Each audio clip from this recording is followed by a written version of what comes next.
Muy buena mañana, mis queridos hermanos. Un abrazo en Cristo a todos los hermanos de la congregación de la Iglesia Elías, donde congrego, y a todos aquellos que quieran escuchar o puedan escuchar este video después. Vamos a empezar como debe ser la palabra de Dios, siempre la palabra del Espíritu y la oración en el Espíritu.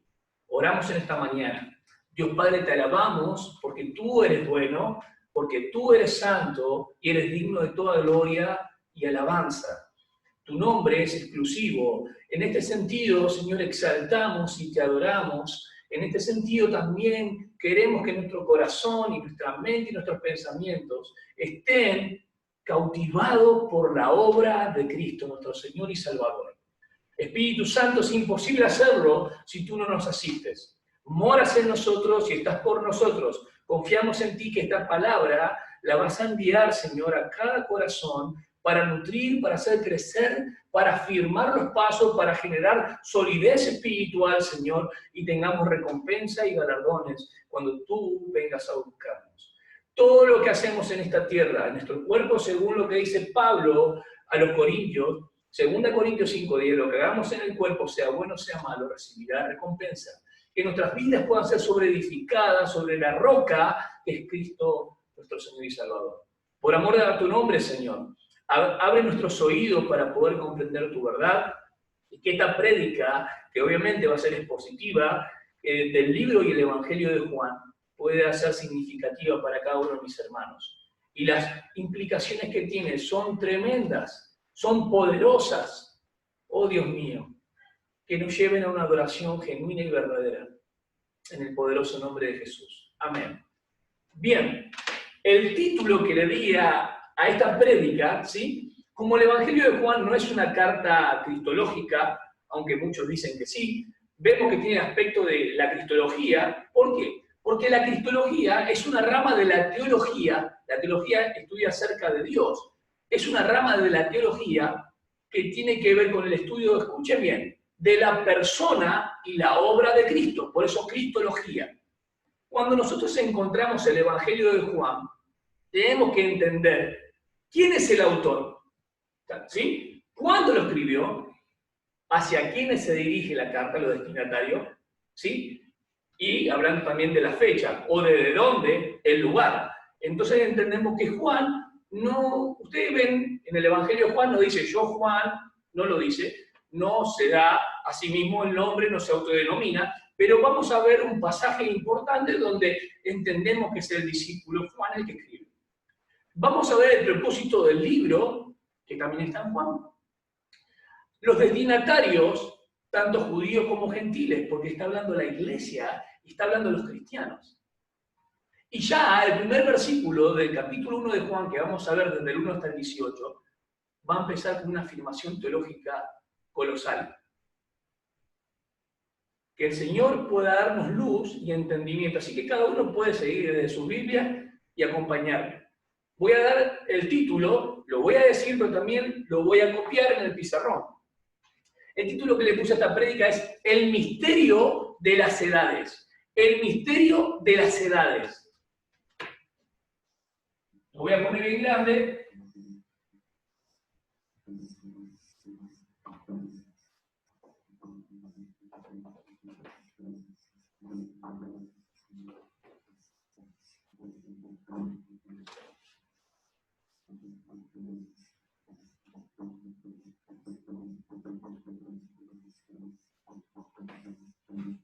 Bien, este título para mí expresa muchísimo. El misterio no es algo que no se pueda conocer, sino que aún no había sido revelado. En la Biblia encontramos varios misterios. Misterios, porque son varios. Pero este es el misterio de las edades, que Dios se hizo carne. Juan, en el capítulo 21, versículo 24, podemos ver una evidencia interna que él mismo es el que habla de ese discípulo, el cual también amaba a Jesús y era amado por Jesús. Juan 21, 24 dice de esta manera.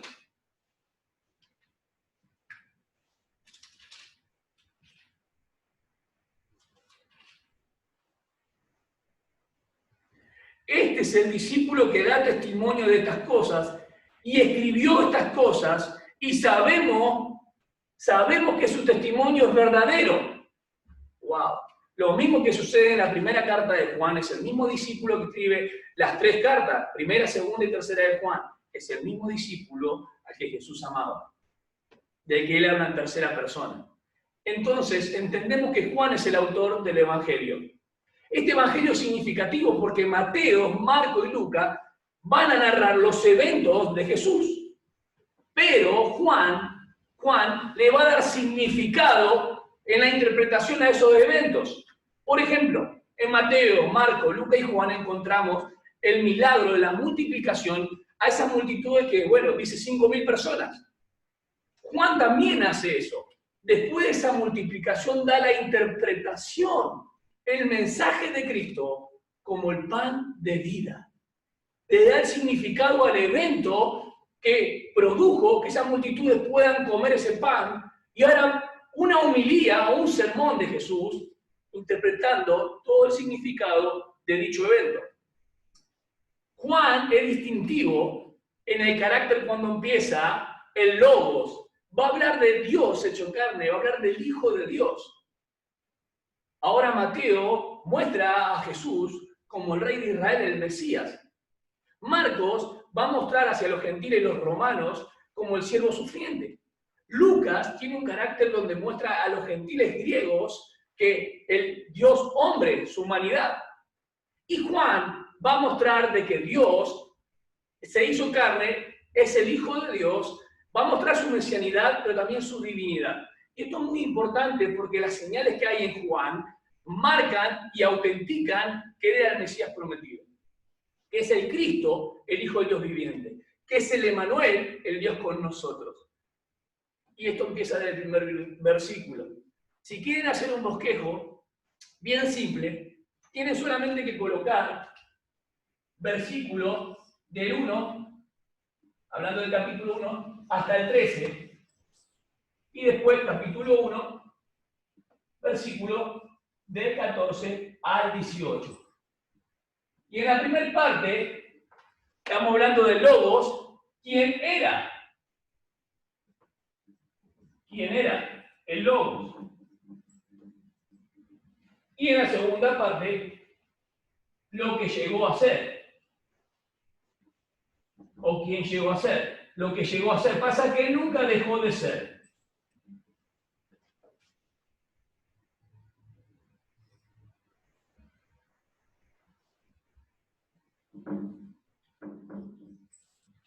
Ahí está. El que llegó a ser. ¿Por qué? Porque el Logos era Dios y se hizo carne. Entonces el misterio de la ciudad es que Dios se hizo carne. Juan va a mostrar el propósito del libro, ya sabemos que el autor es Juan, en Juan capítulo 20, versículos 30 y 31. Hizo además Jesús muchas otras señales en presencia de sus discípulos, las cuales no están escritas en este libro, pero estas se han escrito para que creáis que Jesús es el Cristo, el Hijo de Dios. Presten atención, y para que creyendo tengáis vida eterna o vida en su nombre. Juan da el propósito del libro al final. Entonces, en el prólogo del versículo 1 al 18 va a mostrar quién era. Y el del 14 al 18 va a mostrar lo que llegó a ser. Muy importante que el autor es Juan. El propósito del libro nos muestra al final, en el capítulo 21, versículo 30 y 31. ¿Desde dónde escribe Juan? Bueno, Apocalipsis escribe de la isla de Patmos, era una cárcel. Éfeso era un lugar de mucha actividad económica en ese tiempo, estamos hablando a finales del primer siglo. La fecha donde escribe Juan posiblemente es aproximada al año 90, porque estaba el emperador Trajano, terrible emperador. Ahora podemos saber que de Éfeso él conocía muy bien a los cristianos a los cuales se asociaba, los mismos que aparecen también en Apocalipsis en cuanto a la iglesia de Éfeso. Estaba en Asia Menor, la actual Turquía.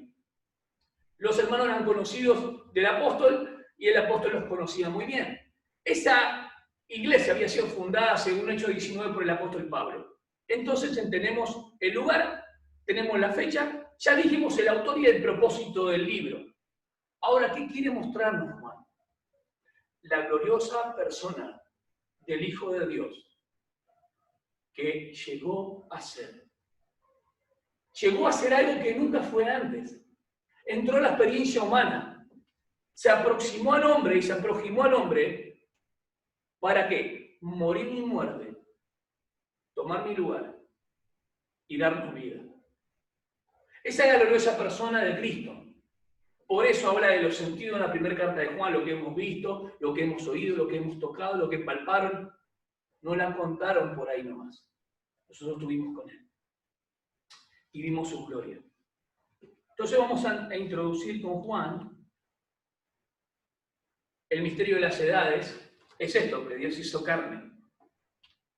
En principios era el verbo, muchas traducciones, está bien, era el logos. El verbo es era es imperfecto, ¿sí? Pero el modo es indicativo, muestra la realidad. Era, existía, traducen, está bien. Era el logos, Él no tuvo principio, Él da comienzo a las cosas, Él es la causa de todo. En principio era el logos, y el logos era con Dios. Y el logos era Dios. Primera afirmación teológica importantísima. Cristológica. Cristo es Dios. Cristo es el logos de Dios. La idea de logos, como logos es un sustantivo, viene del verbo decir, del ego, decir, afirmar, establecer. Tiene un montón de acepciones. El verbo es era. Quiere decir que antes que comience todo, ya Él existía. Primer versículo, versículo 1 y 2, era en el principio con Dios. Él no tuvo principio. ¿Por qué el apóstol Juan empieza el Evangelio de esta manera? Bien, había cierta herejía en el primer siglo, ¿sí? Donde estaban los gnósticos, donde hablaban de una apariencia, donde negaban la encarnación o que Dios hizo carne. Creían que Jesús podía ser un profeta superior o un ángel superior, ¿sí? O una emanación de Dios o una persona creada por Dios. Y Juan va a refutar todas esas herejías. Herejías es algo falso en materia de fe, colocando que Cristo es Dios.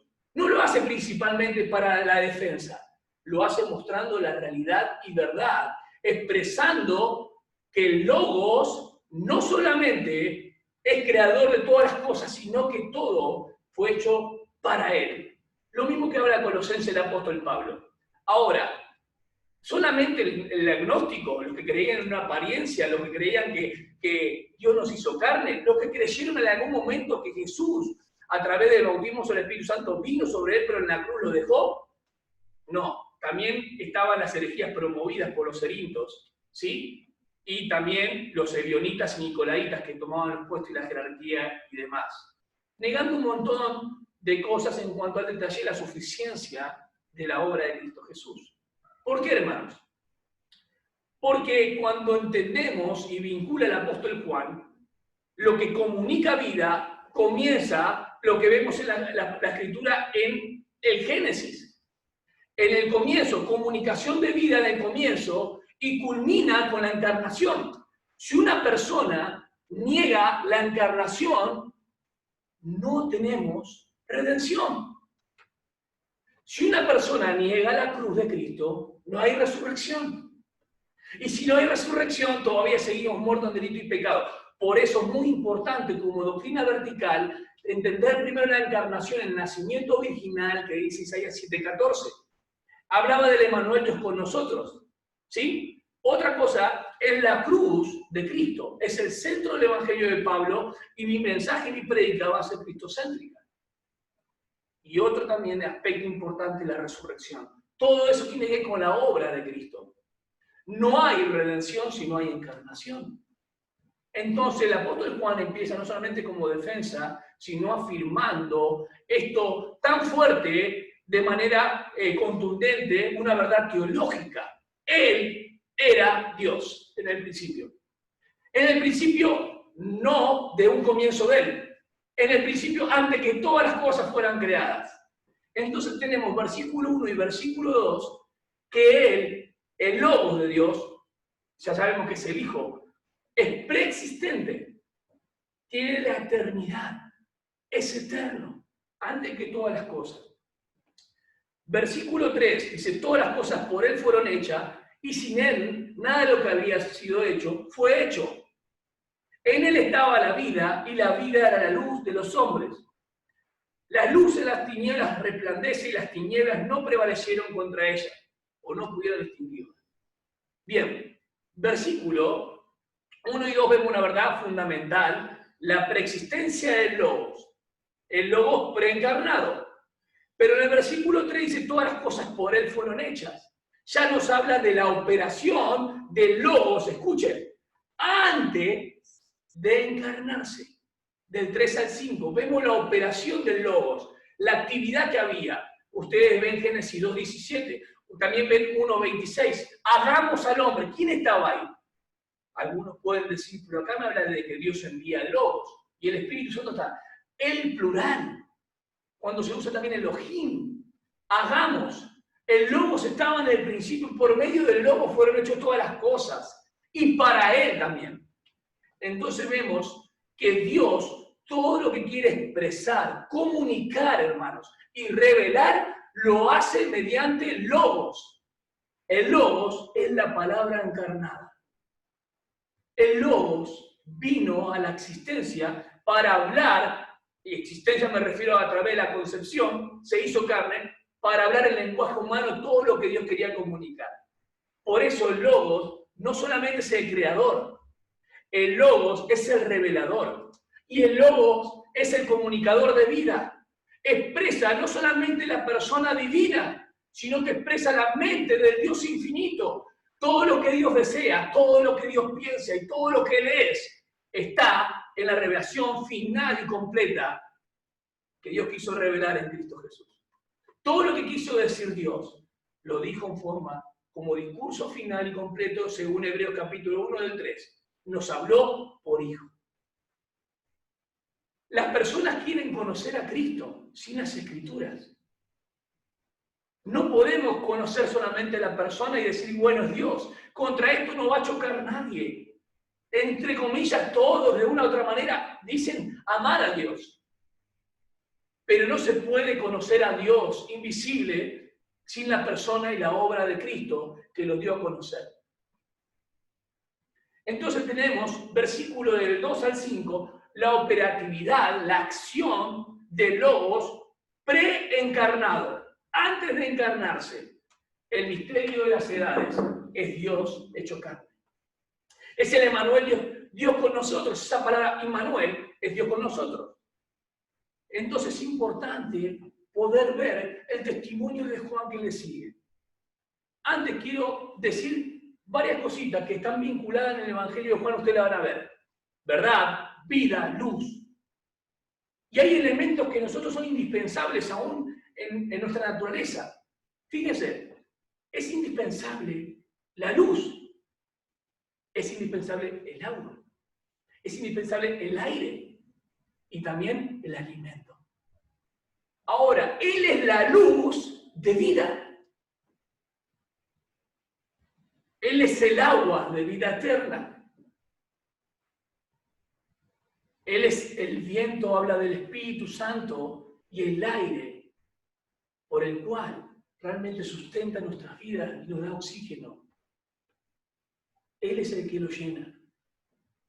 Y Él es el alimento para nuestras vidas.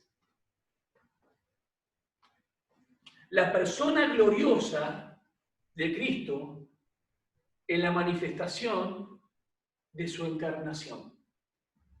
Dios hizo carne y este es el misterio de las edades. Todas las religiones, de una u otra manera, y sectas, me refiero específicamente, van a atacar a la persona y obra de Cristo. Cuando hablamos de la doctrina y la enseñanza, en apariencia pareciera ser que todos coinciden, pero cuando vamos a la doctrina de la salvación, no comprenden que lo que están atacando es a la obra de Dios mismo. Dios lo quiso revelar en el Logos. Dios lo quiso expresar todo en su Hijo. Todo lo que testiguaba la ley y los profetas hablaba de Cristo, atestiguaba, testificaba, pero la manifestación plena fue en Cristo, que es el cumplimiento. Nacido de mujer y bajo la ley, según Gálatas 4:4, vino Cristo Jesús. Entonces el testimonio de Juan es verdadero, porque él no es la luz. Él va a hablar del que viene. Por eso el testimonio de Juan. Versículo 6. Hubo un hombre enviado de Dios, el cual se llamaba Juan. Acá hago hincapié a poder entender que no está hablando de Juan como el autor del libro, sino Juan el bautizador, Juan el Bautista. Este vino por testimonio para que diese testimonio de la luz. La luz está hablando de alguien que ya estaba, a fin de que todos creyesen por él. Juan era un enviado. No era él la luz, sino para que diese testimonio de la luz. Aquella luz verdadera que alumbra a todo hombre venía a este mundo. Ahí se dan cuenta, ustedes cuando marcan el versículo 9 ya cambia. El versículo 6 al 8 está el testimonio de Juan, hablando de la luz verdadera. Y en el 9, inclusive hasta el 11, va a hablar del rechazamiento de esa luz. Israel, el pueblo por el cual viene el Mesías, rechaza a su rey. Por eso no viene el reino. Jesús vino de buena fe, a presentarse delante de ellos y que las señales y milagros autenticaban de que él era el Mesías que profetizaba el viejo pacto. El profeta que dijo Moisés en Deuteronomio 18:15, a él oiréis, y lo rechazaron. Rechazaron la luz. Fíjense, versículo 9, dice, aquella luz verdadera que alumbra a todo hombre venía a este mundo, venía. Está mostrando quién es la luz, que ya existía y que venía a este mundo. En el mundo estaba y el mundo por él fue hecho. Habla de que él es el creador, pero el mundo no le conoció. A los suyos vino y los suyos no le recibieron. Del versículo 9 al 11 vemos el rechazamiento del Logos. Entonces tenemos capítulo 1 de Juan, versículo 1 y 2, el Logos o la preexistencia del Logos. La eternidad del Logos, que es Dios. Versículo del 3 al 5 tenemos la operatividad del Logos preexistente o preencarnado, porque ya existía. Entonces, preencarnado. Versículo 6 al 8 vemos que Juan habla de la luz que viene al mundo. En el 9 al 11 habla de que esa luz, el Logos, fue rechazado. Los hombres amaron más las tinieblas que la luz. No quisieron venir a él, para que sus obras no fueran descubiertas. Versículo 12 y 13, donde nos remite a la primera parte de quién era, en la aceptación. El que acepta a él, el que viene a él, ese venir a él, es creer en él. Ellos tenían que venir a él y era un significado importante porque lo estaban reconociendo de que él era Dios. No solamente un profeta, no solamente un Mesías como un descendiente de David, sino que está el misterio de que el Mesías es Dios hecho carne. Y todas las señales, prodigios y maravillas, que si bien Juan habla de señales, autenticaban que él es el que profetizaban en el viejo pacto. Qué precioso ver este versículo. Más a todos los que le recibieron, no quedan desesperanza. Más a todos los que le recibieron, a los que creen en su nombre, les dio potestad, poder, privilegio de ser hechos hijos de Dios, hechura suya. Los cuales no son engendrados de sangre, ni de voluntad de carne, ni de voluntad de varón, sino de Dios. Esto no es por ser descendiente biológicamente de los judíos de Israel, ni se hereda por papá o mamá. No, esto es nacido de lo alto, nacido del cielo, lo mismo que Juan habla en el capítulo 3 a Nicodemo. Nadie puede nacer de nuevo, no puede ver el reino de Dios si no nace de nuevo. La condición para nacer de nuevo es creer. ¿Creer en quién? En la persona y la obra de Cristo Jesús. No solamente tararear su nombre, decir yo conozco de Jesús, leí la Biblia muchas veces. Es entender la persona que murió en la cruz. Es entender que Dios estaba en Cristo reconciliando al mundo. 2 Corintios 5, 21. ¿Quién era? ¿Quién era el Logos? Dios. Lo que llegó a ser. ¿Qué llegó a ser Él? Se hizo carne. El Dios eterno se hizo carne. Tabernaculizó, plantó su tienda, pero temporalmente. Fíjese qué interesante, ustedes si van a la historia, les menciono, van a ver la gloria que habitó en el tabernáculo de reunión. En Éxodo, ustedes lo pueden buscar, Éxodo 40, versículos 34 y 35. Y la gloria llenó el tabernáculo que había erigido Moisés. La gloria llenó el lugar. Ustedes van a ver la dedicación en cuanto a Salomón, en cuanto al templo, ese versículo muy interesante, y él hace una pregunta en Primera de Reyes, capítulo 8, 27. ¿Dios morará en la tierra si el templo no lo puede contener? Este es un misterio, hermanos. Este es el misterio de los tiempos y de las edades. Dios hecho carne. Dios habitó, ¿sí?, en un cuerpo semejante al de los hombres, con naturaleza humana. Y el tabernáculo habla de la carne. Tuvo aflicciones en el sentido, sin pecado. Tuvo sueño, tuvo cansancio, tuvo hambre, tuvo sed. Los golpes que dieron contra él fueron tremendos. Él lo sufrió. La persona de Dios está en ese cuerpo. No es un humano que se hace divino, no. Es la persona del Hijo que se hizo carne. O sea que él, siendo Dios, nunca dejó de ser igual a Dios, pero llegó a ser algo que nunca fue siendo Dios antes de la encarnación. Por eso hablo de que el comienzo está desde la creación, cuando comunica vida, de lo visible e invisible. Él es el Dios de lo material y lo inmaterial. Él es Dios de lo visible y lo invisible. Es el eterno que entra a la temporalidad sin dejar de ser eterno. Por eso se asombraron cuando él dijo, antes que Abraham fuese, yo soy. No dijo yo fui, yo soy. Y la palabra era, del verbo era, que dije que es imperfecto, viene de eimi, de ser, del verbo ser. Ser es continuado siempre. Juan, esto es muy interesante, cuando ustedes lo pueden buscar, en el libro de Apocalipsis, el libro final, la revelación final, Juan 19:3 expresa de vuelta. Esta palabra no se usa mucho, la usa Juan. Así como dice Logos, es Dios, viene que Juan 19:13 expresa al Logos glorioso de Dios. 19:13 de Juan. Estaba vestido de una ropa teñida en sangre y su nombre es el Verbo de Dios, el Logos de Dios. Dios a través de Cristo comunica, expresa lo que desea, piensa y es. Lo que llegó a ser. ¿Qué llegó a ser? Se tabernaculizó, entró en la transitoriedad, entró en lo temporal, siendo eterno, entró en lo transitorio, sin dejar de ser Dios. Entonces lo que yo estoy hablando esta mañana, estoy significando que Jesús no es meramente una persona humana, sino que Él es divino humana. Es el Dios hecho carne que está y ha trascendido a la diestra de Dios. El Dios que todo lo trasciende entró en la temporalidad para vivir mi vida y morir tu muerte.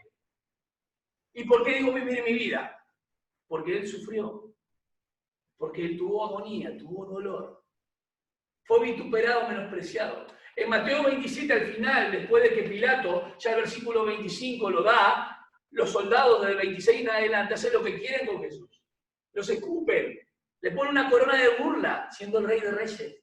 Le pegan con una caña, como podríamos decir un bastión, o mejor dicho, cuando alguien agarraba un lugar, ¿sí? Y la caña es el cetro del rey, una burla.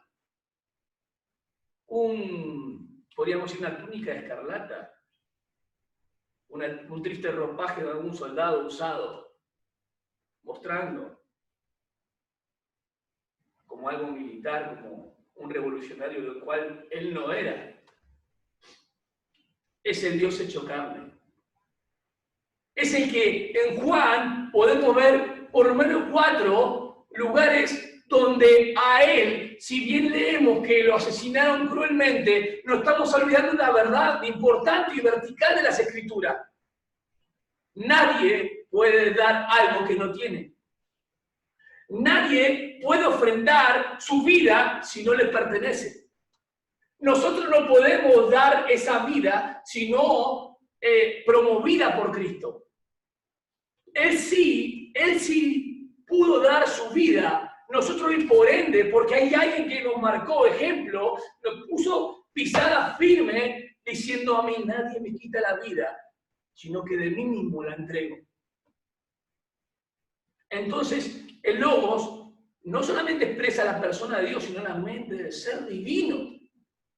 Entiéndase bien que cuando está alguien diciendo que Jesús es 100% humano y no marca la realidad de la divinidad, de la naturaleza divina, eso se llama deidad.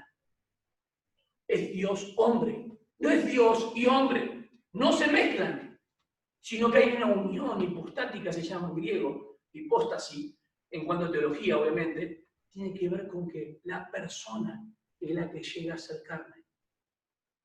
Y no se puede desvincular.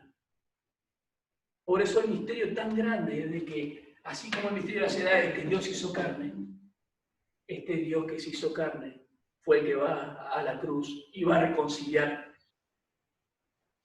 al mundo con Dios. Dios amó tanto a lo que está en el mundo que dio a su Hijo Jesús como el Salvador del mundo. Jesús amó tanto a los suyos que entrega su vida voluntariamente. Ahora acá hay que hacer una mención especial. Hay gente que cree que Jesús murió nomás por los pecados de los que creen en Él. Es un error grande. La expiación, en cuanto al perdón, al cubrir o al quitar en este caso, porque Él es el único que quita los pecados del mundo. Lo hizo por todo el mundo. El que cree en Él tiene el beneficio de la justificación. Porque Él no puede perdonarte si la justicia no fue satisfecha.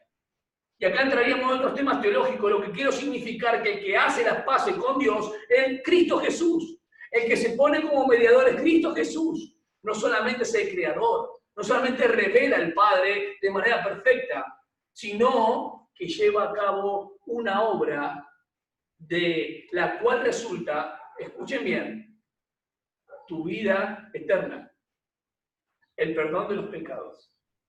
Y hoy podemos vivir una vida abundante, porque la paradoja es que en la muerte de Cristo hemos obtenido vida.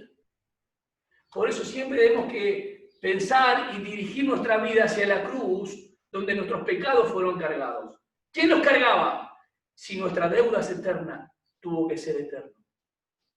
Él era y llegó a ser, se hizo carne, se hizo hombre y habitó en un tabernáculo transitorio y temporal por vos y por mí, para que creáis en su nombre y creyendo tengáis vida eterna.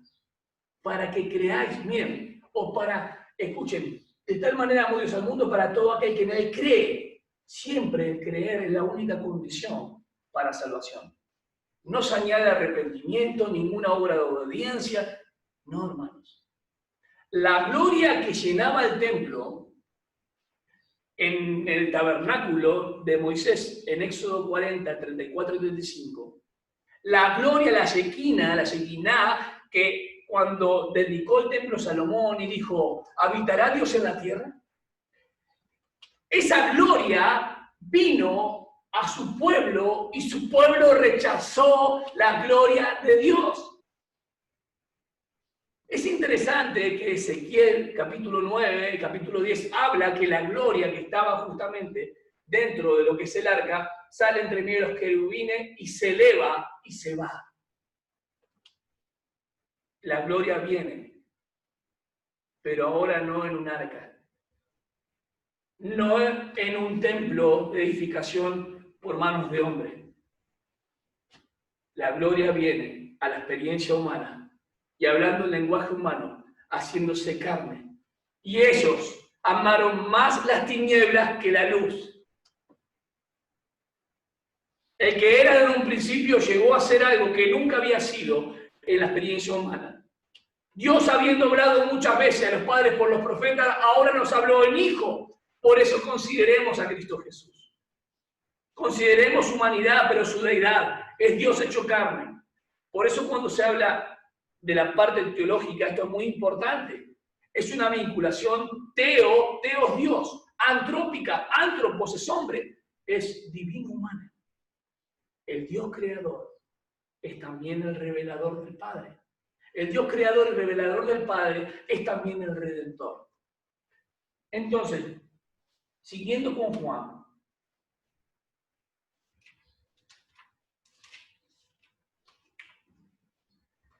versículo 14. Y aquel verbo fue hecho carne. Como dijimos en el versículo 1, en el principio era el Logos. Dios se hizo carne. Presten atención. El Dios creador se hizo carne. Y habitó, plantó su tienda, tabernaculizó, no para siempre, temporalmente. Y aquel verbo fue hecho carne y habitó entre nosotros, dice Juan. Y vimos su gloria, hablando de la gloria. Gloria como del unigénito del Padre. Ayer hice un video y bueno, me confundí justamente. En vez de decir prototocos, que es primogénito de toda creación. Acá habla de unigénito, o unigénito en griego es monógenes, único en su clase, y Dios, el Padre, lo revela todo en él. Lleno de gracia y de verdad. Juan 14:6, yo soy el camino, la verdad y la vida. Tus palabras son verdad, Señor. ¿A dónde iremos? Tus palabras tienen vida. ¿Dónde iremos? Juan capítulo 6, 68 al 71, al 70. Jesús maneja los tiempos. Juan dio testimonio de él y clamó diciendo, este es de quien yo decía, el que viene después de mí es antes de mí, porque era primero que yo. ¿Cómo puede ser si Juan el Bautista, primo hermano de Jesús, tenía 6 meses mayor que Jesús en cuanto a la existencia? Y él dice que era antes que yo. Acá no está diciendo que existía desde antes de la creación. ¿Se acuerdan ese momento tan difícil donde Pilato quería transar con los demás? Donde la política, donde el cargo le importaba más. Y quedó como el asesino, o mejor dicho, el que condenó al autor de la vida. Y le dice, ¿tú eres rey? Y Jesús le dice en Juan 18, 36, 37. Para esto, lo voy a leer.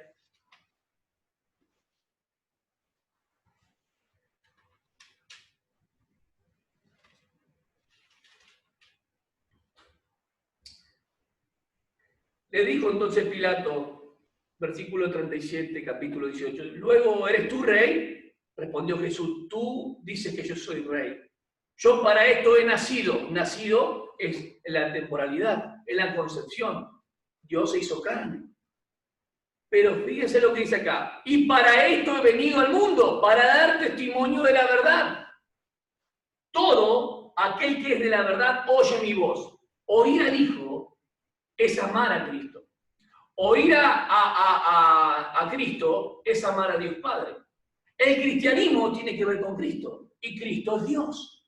Entonces podemos hablar muy lindo de Cristo y saber muchas cosas de chiquito sin conocer la persona y su obra. Entonces es importante. Para esto he nacido, pero para esto he venido. El he venido manda sobre la experiencia en la tierra. Porque Él era y llegó a ser. Entonces dice que Juan dio testimonio de él y clamó diciendo de que yo decía, El que viene después de mí es antes de mí porque era primero que yo. Porque de su plenitud tomamos todos gracia sobre gracia, lo mismo que habla de Gálatas, gracia tras gracia. Pues la ley por medio de Moisés fue dada, pero la gracia y la verdad vinieron por medio de Jesucristo. Año 90 que escribe Juan. Antes del primer siglo, dentro de esta era, escribe: a Dios nadie lo vio jamás. El unigénito Hijo que está en el seno del Padre, Él le ha dado a conocer. El unigénito Hijo habla de Teos, el unigénito Dios, el único en su clase. Dios mismo explicó y reveló al Dios invisible. El Logos, hecho carne, hace visible al que nadie puede ver jamás, según Timoteo 6:16. El que habita en inmortalidad, en luz inaccesible. En cuanto al pecado del hombre, no puede acercarse a Dios. Dios vino al hombre a buscarte, a vos y a mí. Dios en Cristo. Ya no lo conocemos según la carne, lo que dice 2 Corintios 5:16. Pero de modo que aquel que está en Cristo, nueva criatura es. El que está en Cristo, Dios nos colocó en Cristo. Dios puso a Cristo en tu lugar como sustituto para que tengas vida eterna. Juan 5:24 habla de creer en Él. El que cree en Él tiene vida eterna. Entonces el testimonio de Juan, así como el propósito del libro, ¿sí? Juntamente podemos ver que no hay ninguna contradicción. Todas las palabras que aparecen dentro del Evangelio de Juan aparecen con creer. Y el que no cree es porque rehúsa. ¿Rehúsa qué? Escuchar al Hijo. Si Romanos 10:17 habla de que la fe viene por el oír, entonces la gente clama por un resultado de lo que ha pasado en su vida. La fe producida justamente por el oír. ¿Qué oír? La predicación de Cristo, la gloria del Dios invisible, hecho visible. ¿Visible en qué? ¿Pero visible en qué, hermanos? Visible en saber que aunque no lo vimos, le amamos. Visible en saber que nuestros pecados fueron perdonados en la cruz y tenemos salvación. Visible en saber que las personas fueron transformadas solamente por su gracia. Por eso dice, llenado de gracia. No solamente Él da gracia, Él es lleno de gracia. Él tiene gracia para dar abundante. Con Él empieza una dispensación diferente, una era diferente. Y se concentra firmemente con el descenso del Espíritu Santo. Por eso le dice, es necesario que yo me vaya, para que venga el Consolador.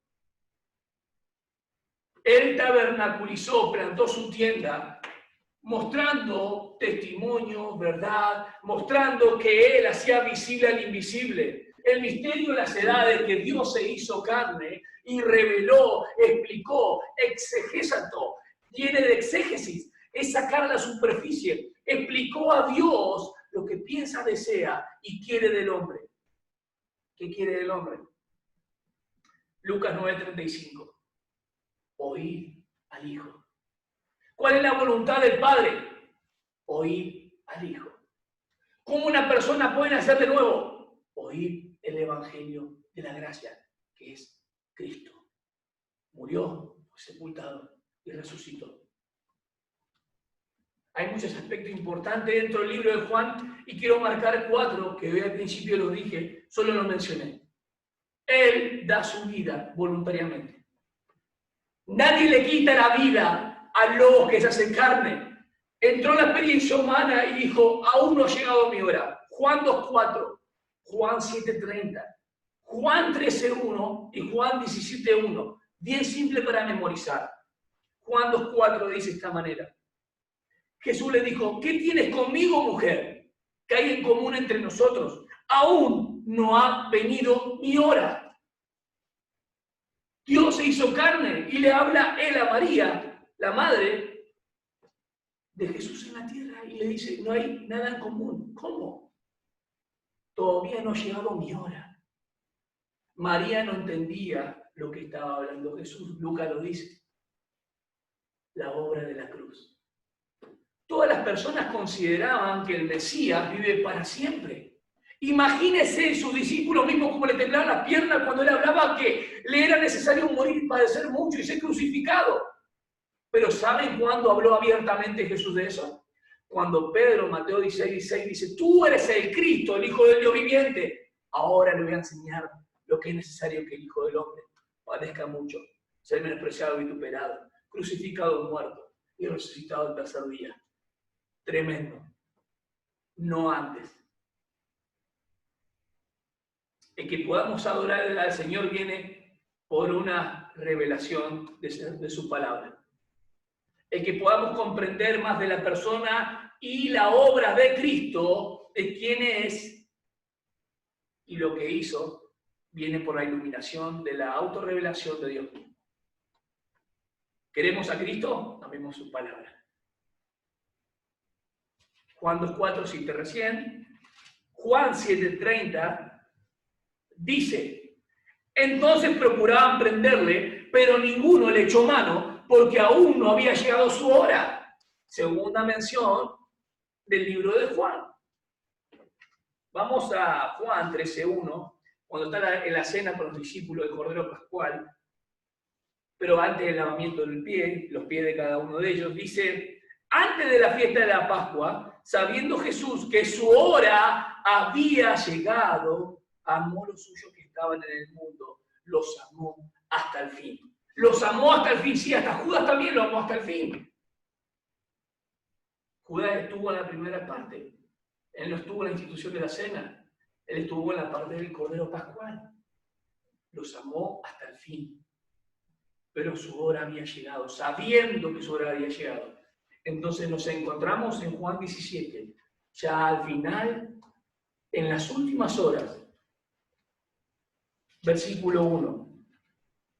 Estas cosas habló Jesús y levantando los ojos al cielo dijo, Padre, la hora ha llegado, glorifica a tu Hijo para que tú también, o para que también tu Hijo te glorifique a ti.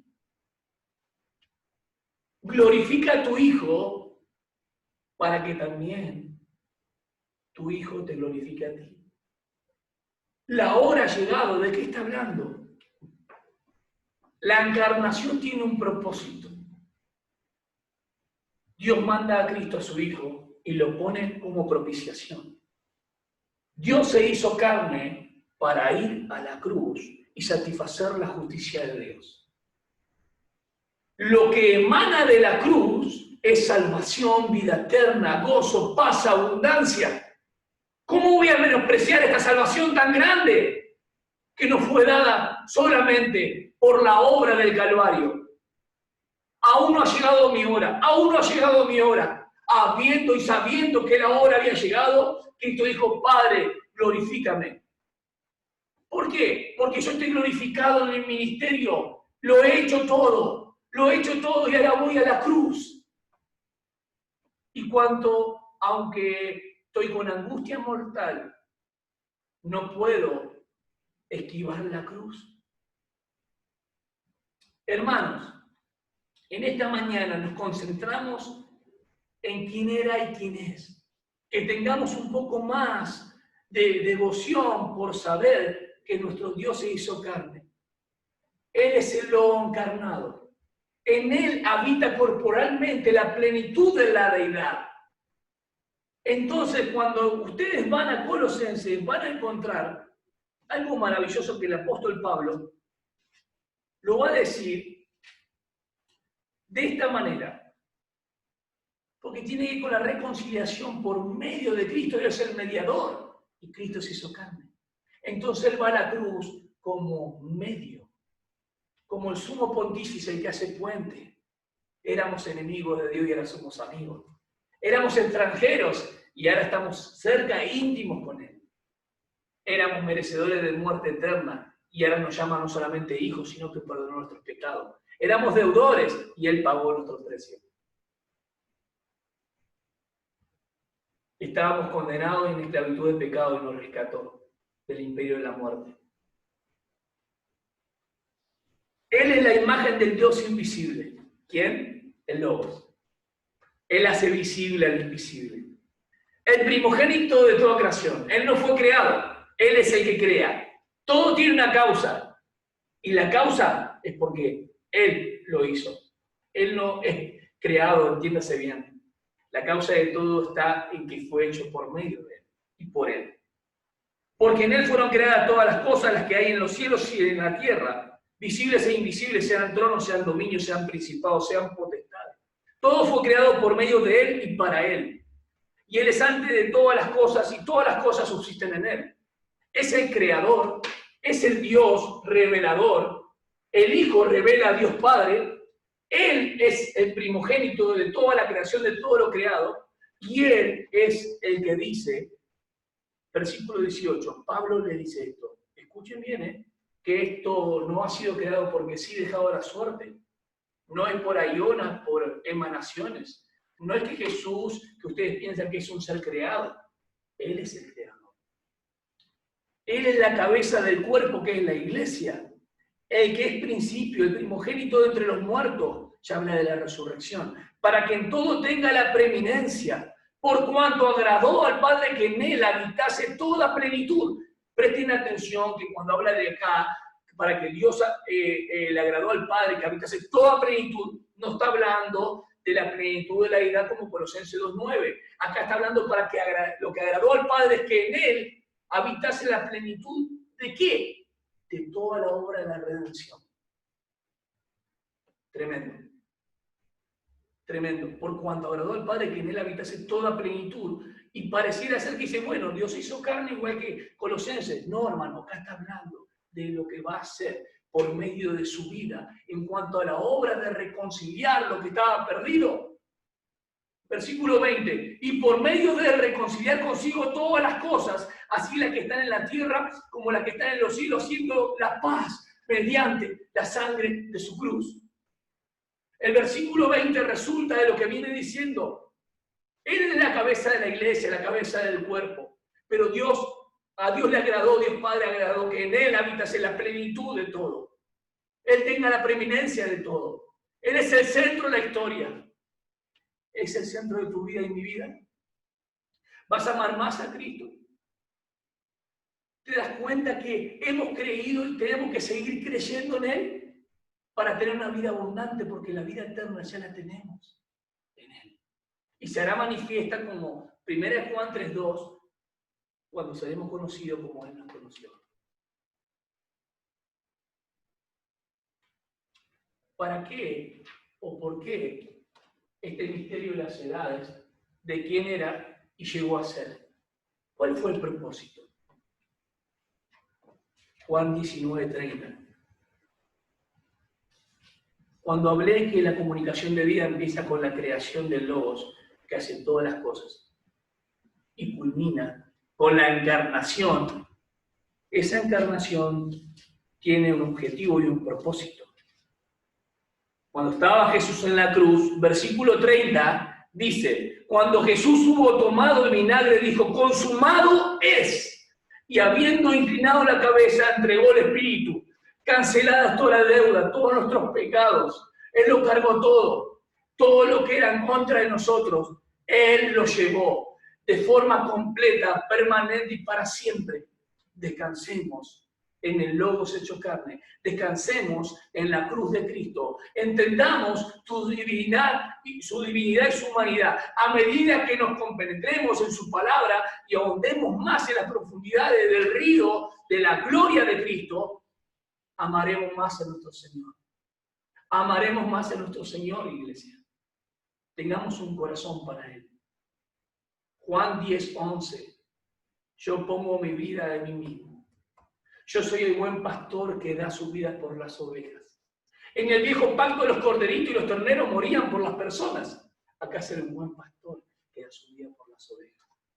Hay 4 o 5 figuras o imágenes en Juan que son importantes. El cordero, Juan 1:29, que quita el pecado del mundo. El templo que habla de su muerte en 3 días. Yo lo voy a restaurar. Destrúyanlo. Y ellos pensaron que iba en contra de la ley judía, que no quería nada. No, está hablando de su muerte. ¿Tenemos el cordero? ¿Tenemos el templo? ¿Tenemos la señal de Jonás? ¿La muerte, sepultura y resurrección? Tenemos la semilla en Juan 12, que si no muere no da fruto, habla de resurrección.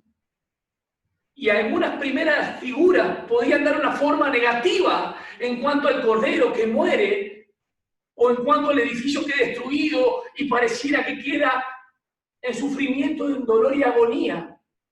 Cuando Él está en la cruz, tal vez para sus discípulos y los demás, era símbolo de vergüenza, o era símbolo de derrota, pero para Cristo es victoria.